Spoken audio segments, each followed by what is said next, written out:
quasi-military style of police organization. The federal structure of the United States assumes the independence of local governments from state governments, which, in turn, are independent of the federal government. Each of these three levels of government has its own, autonomous investigative bodies. Federal agencies investigate crimes that are legally assigned to the jurisdiction of the federal government, and investigating agencies in the states investigate crimes that are within the competence of state authorities.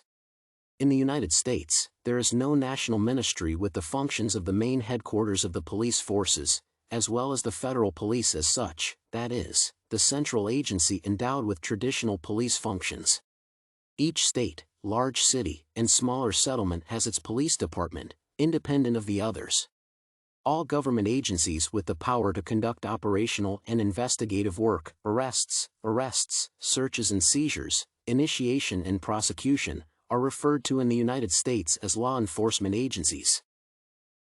The system of police agencies and intelligence agencies of the United States is made up of the federal police, state police, and local police.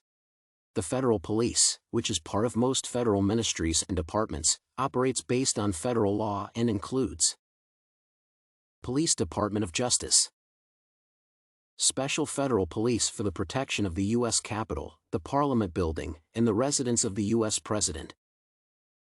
Police Authorities of the Ministry of Finance. Office of Investigation of the Internal Revenue Service, Internal Revenue Service. Federal Police Unit of the Post Office Department. U.S. Department of Defense Military Police. The system of functioning of police services in the U.S. federal law enforcement agencies is universal. It is built based on the principle of sectoral specialization, taking into account the administrative territorial division of the country, but it is organized taking into account American specifics. In other words, the multiplicity of historically developed police departments and the peculiarities of the tasks assigned to the traditional police services included in them contribute to the formation.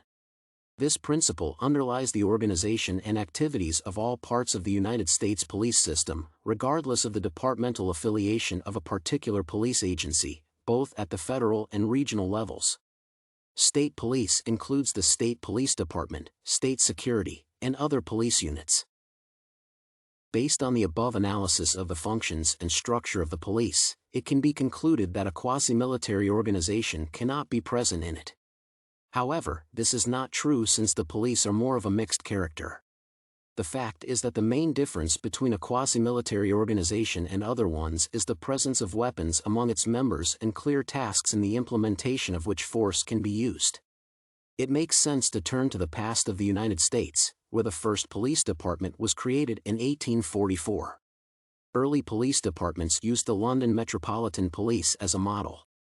Thus, the American police force was organized as a quasi-military command structure. Their primary concern was the prevention of crime and disorder, and they provided a wide range of other public services.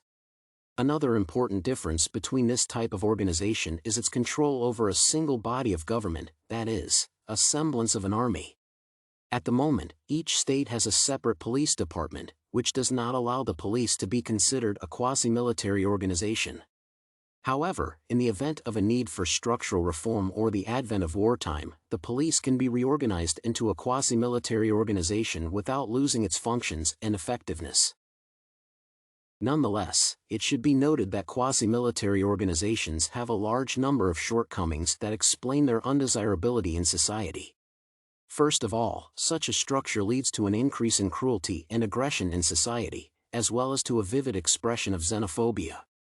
This is explained by the fact that in the presence of such an organization, the most effective method of resolving conflicts is the use of brute force. The fact is that the main sources of norms and ethics in such situations are usually military traditions, harshness, and immediacy of punishment. Accordingly, the transformation of the police into a quasi-military organization can be interpreted as a degradation of public interests and equality.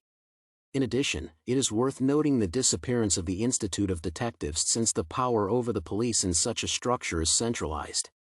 This entails the protection of only state and public interests. In turn, this will drastically reduce the quality and level of private life of citizens. Thus, it should be noted that a quasi-military form of administration and organization is suitable for implementation in the police.